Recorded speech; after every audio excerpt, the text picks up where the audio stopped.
Running out of topic, so might as well just be talking about the pandemic. Um, how do I think the pandemic is gonna end? I think the pandemic is gonna end just like the way Spanish flu has ended. Spanish flu started exactly the same as COVID pandemics.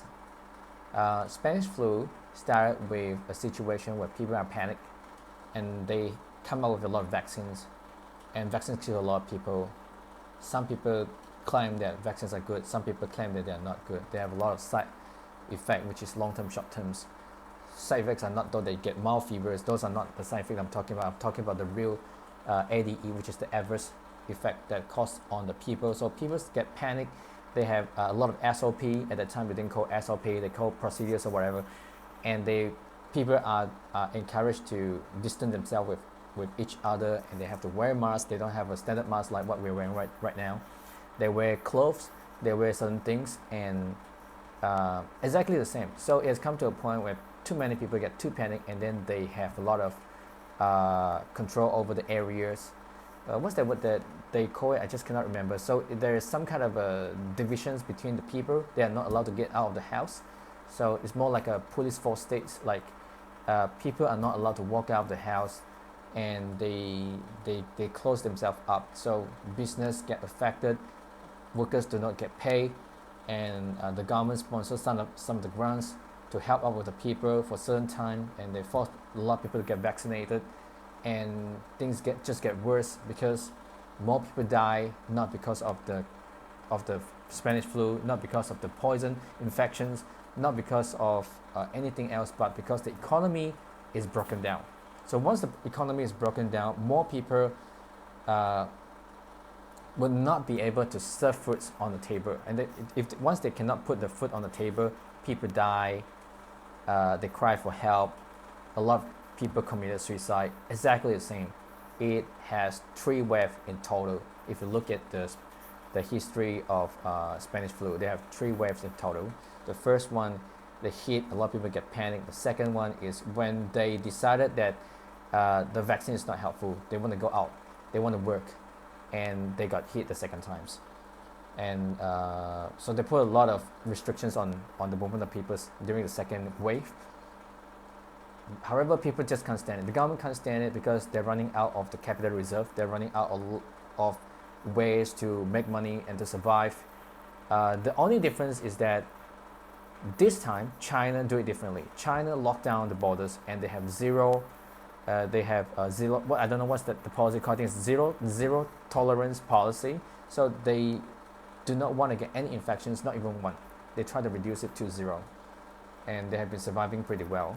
They are the only country in the world that doesn't seem to have a lot of people being infected, and therefore, based on calculation measurements, it seems that China probably would be the only country that does not have a lot of natural herd immunity. I'm not talking about the vaccinated herd immunity, because there is a difference. The natural herd immunities work very, very well for a very, very long time.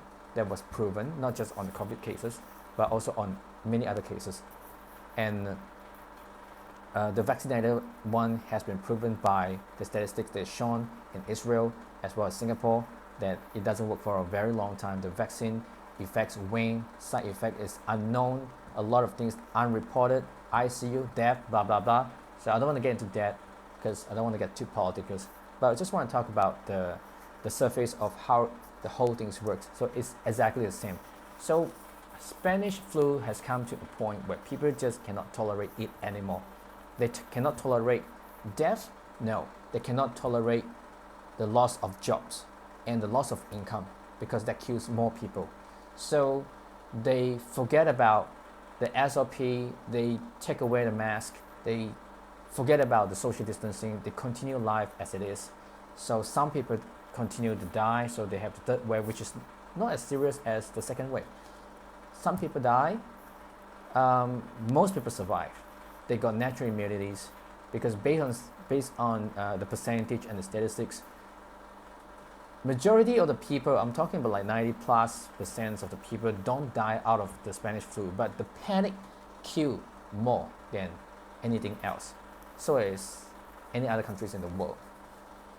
So they forget about the mask, they forget about the social distancing, they go back to the normal life, they make some monies, and eventually after 6 months, maybe 9 months, but a period of 6 months, Spanish flu just vanish suddenly, mysteriously. It's not so hard to understand. There is a rules called the law of declining virulence.